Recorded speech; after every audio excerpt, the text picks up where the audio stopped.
અબડાસા તાલુકા bar association દ્વારા નાયબ collector સાહેબશ્રી તથા મામલતદાર સાહેબશ્રીને આવેદનપત્ર આપવામાં આવ્યું। અબડાસા બાર એસોસિએશન દ્વારા જામનગર વકીલ મંડળના સભ્ય વકીલ શ્રી હારૂનભાઈ પાલેજા ઉપર તારીખ 13/3/2024 રોજ કેટલાક અસામાજિક તત્વોએ જાનલેવા હુમલો કરી ઘાતકી હત્યા કરેલ, જે ખૂબ જ દુઃખ બનાવે છે। સદર બનાવની શ્રી અબડાસા તાલુકા બાર એસોસિએશન સખત શબ્દોમાં વખોડી કાઢે છે અને આરોપીઓ વિરુદ્ધ સરકારશ્રી દ્વારા સખત કાયદાસર પગલાં લેવામાં આવે એવી રજૂઆત સરકારશ્રીમાં થાય તે માટે અબડાસા તાલુકા બાર એસોસિએશન દ્વારા રજૂઆત કરવામાં આવી। સમાજમાં કોઈપણ ગેરકાયદેસરના કૃત્યને કોઈપણ પક્ષકાર પોતાના વકીલશ્રી મારફતે જરૂરિયાત મુજબ કાયદાની અદાલતમાં પડકારે છે અને આવા કાયદાના રક્ષકને સરા જાહેર ઘાતકી રીતે માર મારી મૃત્યુ નિપજાવવામાં આવે છે।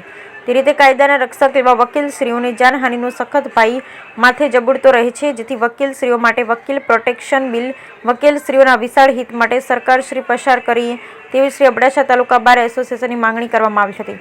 વિશેષમાં આ તબક્કે શ્રી અબડાસા તાલુકા બાર એસોસિએશન તરફથી જણાવવામાં આવ્યું હતું કે તારીખ 25/9/2020 રોજ રાપરના એડવોકેટ શ્રી દેવજીભાઈ મહેશ્વરીનો પણ સરા જાહેર ધોળા દિવસે મોત નિપજાવવામાં આવે છે અને હાલે જામનગરના એડવોકેટ શ્રી હારૂનભાઈ પાલેજાની ઘાતકી રીતે મોત નિપજાવવામાં આવે છે। આ અનુસંધાને અબડાસા તાલુકા નાયબ કલેક્ટર તેમજ મામલતદાર સાહેબશ્રીને આવેદનપત્ર પાઠવવામાં આવ્યું, જેમાં અબડાસા બાર એસોસિએશનના પ્રમુખ શ્રી મોહમ્મદ એ ખત્રી તેમજ એડવોકેટ શ્રીઓ જોડાયા। Bureau report Rameshbhai Bhanushali, Naliya, Abdasa, Kutch. આજ રોજ શ્રી નલિયા તાલુકા બાર એસોસિએશન તરફથી જામનગર મધ્યે તારીખ 13/3/24 રોજ હારૂનભાઈ પાલેજાનું સરા જાહેર ખૂન કરવામાં આવેલ છે અને તેની અગાઉ પણ તારીખ 25/9/2020 રોજ આપણા રાપરના એડવોકેટ દેવજીભાઈ મહેશ્વરીનું પણ સરા જાહેર ખૂન થયેલું છે।